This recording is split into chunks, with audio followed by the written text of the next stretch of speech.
listening to Diasporic Music on Black Power 96, and we're getting ready to talk to Dr. Gerald Horne. We're in the midst of a Black Music Month, the beginning of Black Music Month, and we just paid tribute to Mr. Percy Mayfield, a man out of Minden, Louisiana, who was a hero in my household when I was growing up. Percy Mayfield was the man. And joining us on the line is Dr. Gerald Horne. Dr. Horne is the African historian who holds the John and Rebecca Moore's Chair of History and African American Studies at the University of Houston. And we are looking forward to his forthcoming book, Armed Struggle, with a question mark on the Panthers and communists and so on and so forth in Southern California. And this, Dr. Horne, I guess the first question I wanted to ask you is that, Donald Trump is now a convicted felon. And, there was another convicted felon he wasn't president, but he was running to be president in 1920. He was a member of the Socialist Party, and I'm speaking of Eugene Debs. So what is your take on Trump being a convicted felon? So there were 34 offenses. There was a dual question, hush money to a adult film actor, Stormy Daniels, with whom Mr. Trump had a tryst, and election interference, insofar as this took place right before the November 2016 election. Stormy Daniels was considering going to the press with her story. The Trump team decided to pay her off, but they did not want that payoff to appear to be what it was, which was hush money. And so they tried to falsify documents. In fact, they did falsify documents to seem as if it were a normal payment to his lawyer, Michael Cohen, who subsequently has turned on Mr. Trump with a vengeance. So the question now is, will this have impact on his getting the Republican nomination next month for U.S. president? Likely 0 to none. And will it have an impact on the presidential race in November? There is still a distinct possibility that Mr. Trump will win the White House. And what you're seeing now with regard to analyses, not least by our friends on the left, is an inadequacy and inability to come to grips with this reality. For example, in the current issue of the Washington-based journal, The New Republic, which is a kind of liberal, if not neoliberal publication, they portray Mr. Trump as a fascist. So far, so good. But they do not portray him as having a mass base. The U.S. left has a problem in recognizing that Mr. Trump has a mass base. You don't get 75 million votes in a country of 330 million people if all your votes are coming from the 1%. That's mathematically imprecise. The U.S. left has difficulty in acknowledging that Mr. Trump has a base in the Euro-American middle class, the Euro-American working class. There was an article the other day that suggested that Mr. Trump might even win the union vote amongst Euro-Americans. One of the problems is that the left does not have a concept of settler colonialism, which involves class collaboration. That's something that I talk about at length in the aforementioned book on Southern California. And because they don't have any concept of settler colonialism, and because they see 1776 as a great leap forward for humanity, it becomes difficult for them to assay or analyze Native American dispossession. In fact, you would be not mistaken to think that the U.S. left thinks it was a great thing that Native Americans were dispossessed, because after all, they were able to contribute to this great leap forward for humanity. Likewise, you would think the U.S. left thought it was a great thing that Africans were enslaved because they helped to propel the productive forces of society, which of course, as they see it, those forces will eventually be inherited by those like themselves. That is to say, socialists, for example. So the Trump phenomenon has really unmasked a lot of weaknesses and ideological debilities amongst the U.S. left. The tragedy is, that most of or a disproportionate number of the victims will be Black. And by the way, that aforementioned special issue of the New Republic dealing with Trump as a fascist, it barely mentioned the fact that for a good deal of its history, this was a slaveholders' republic, followed by U.S. apartheid, followed by a new Jim Crow and police terror against Black people, which you could see as a precursor to fascism. They did not have any Black writers. I mean, it was really shameful, but on the other hand, par for the course.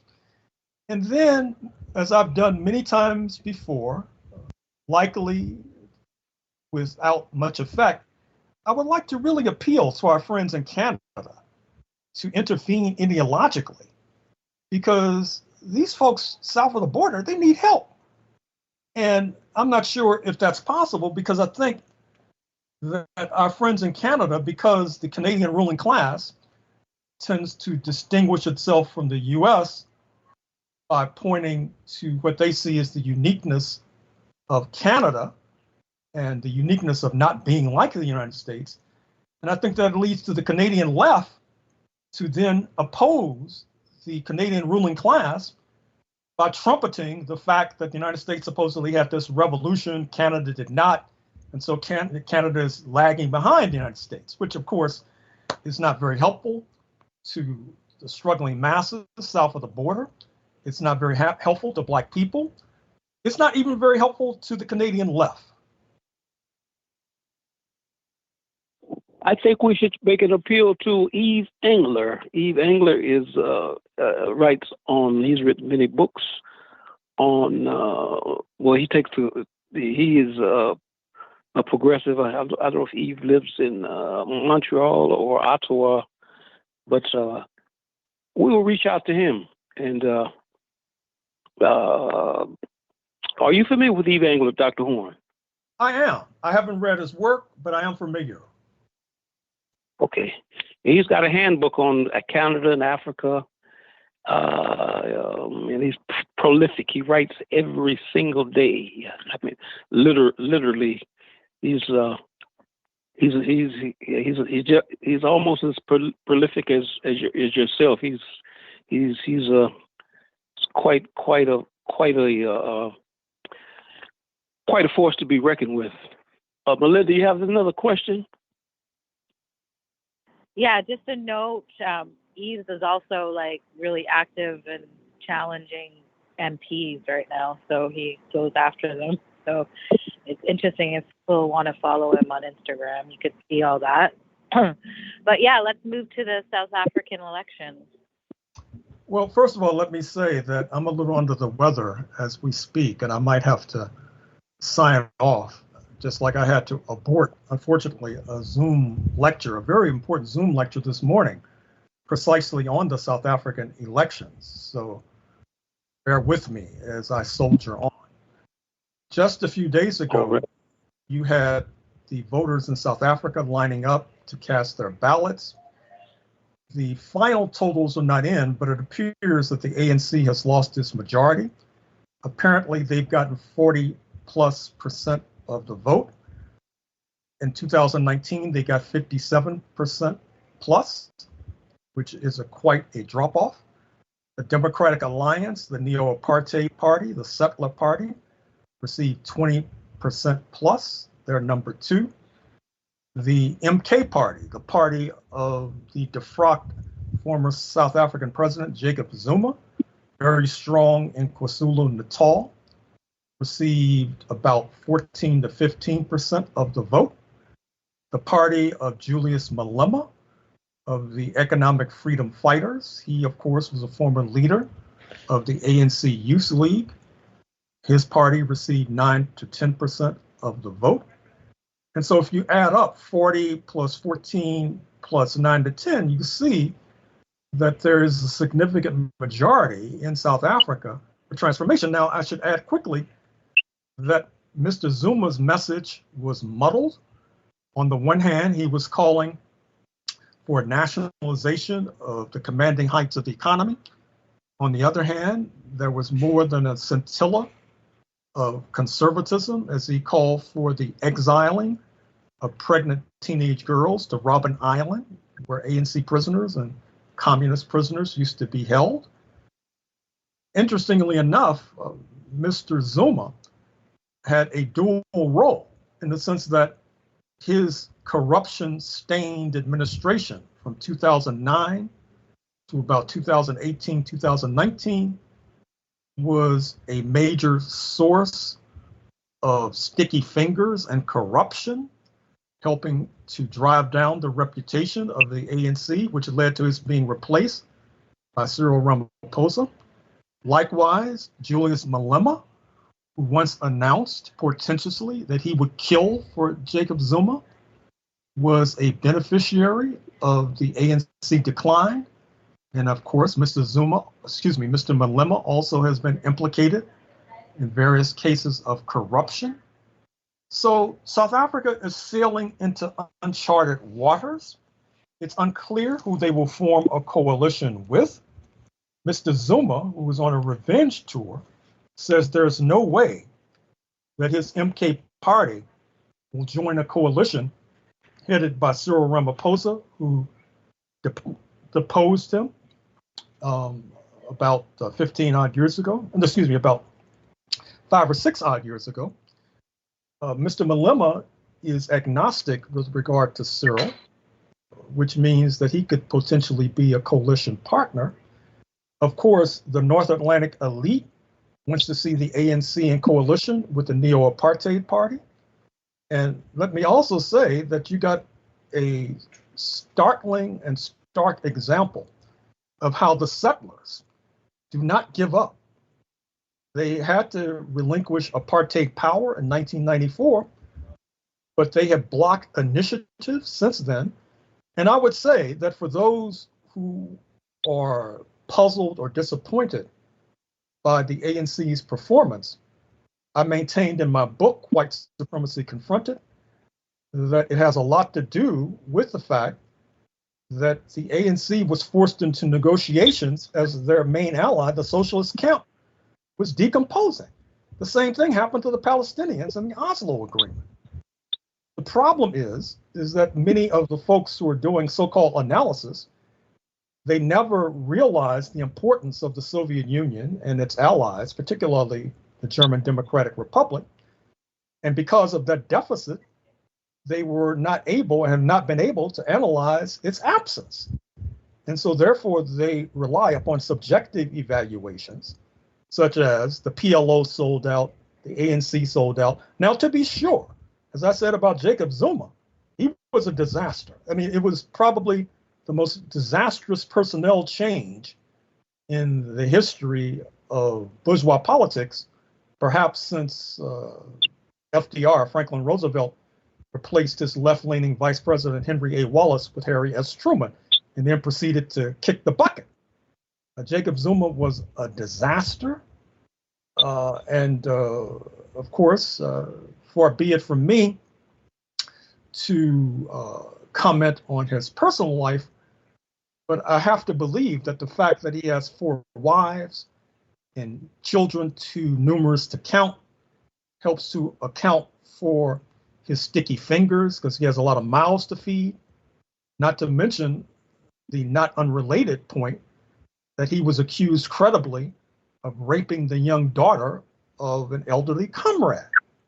So it does not speak well for KwaZulu-Natal, which is his home base, that he received almost 15% of the vote there, not to mention getting substantial totals in Gauteng, the largest province, and in other provinces as well. The comrades are going to have to do a lot of self-assessment, self-criticism perhaps, And when they do that, they should analyze the role of U.S. imperialism, because U.S. imperialism acted as a cheerleader against the ANC. U.S. imperialism is upset by the International Court of Justice case brought by the ANC government against U.S. ally Israel, joined by numerous other countries, most recently Chile, but also Egypt and Turkey, and you also have Spain, Ireland, and Norway upgrading the diplomatic status of the Palestinians in terms of their bilateral relations. U.S. imperialism is upset with the fact that South Africa is a member in good standing of the BRICS, Brazil, Russia, India, China, South Africa. I dare say that if the neo-apartheid Democratic Alliance negotiates to become a coalition partner with the ANC government, part of the bargain might be South Africa dropping the ICJ case or dropping out of the BRICS.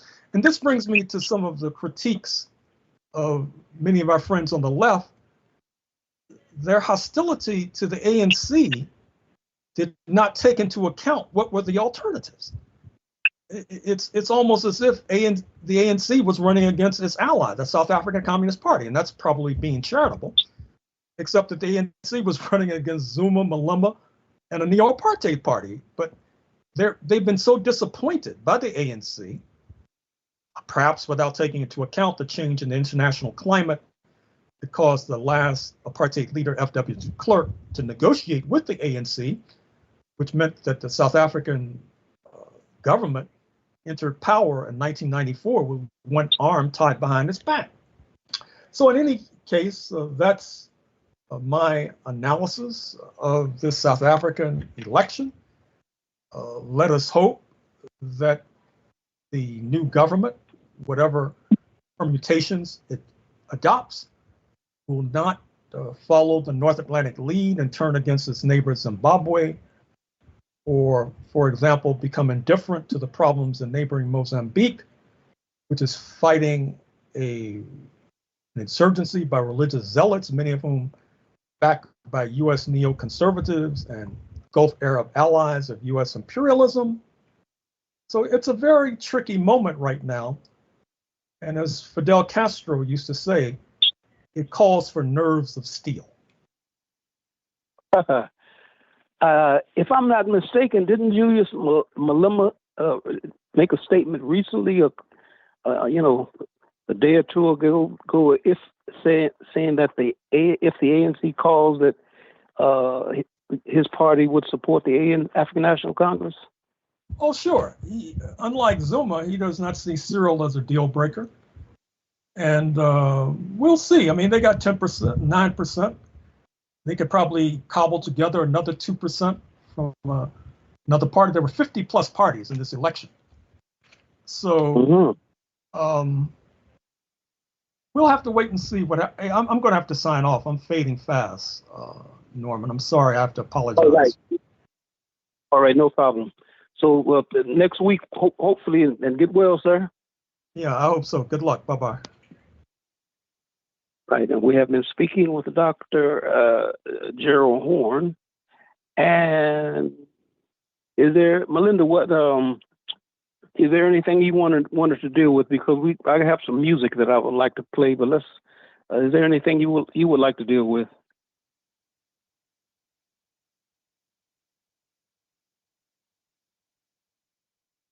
Melinda Francis, I wonder is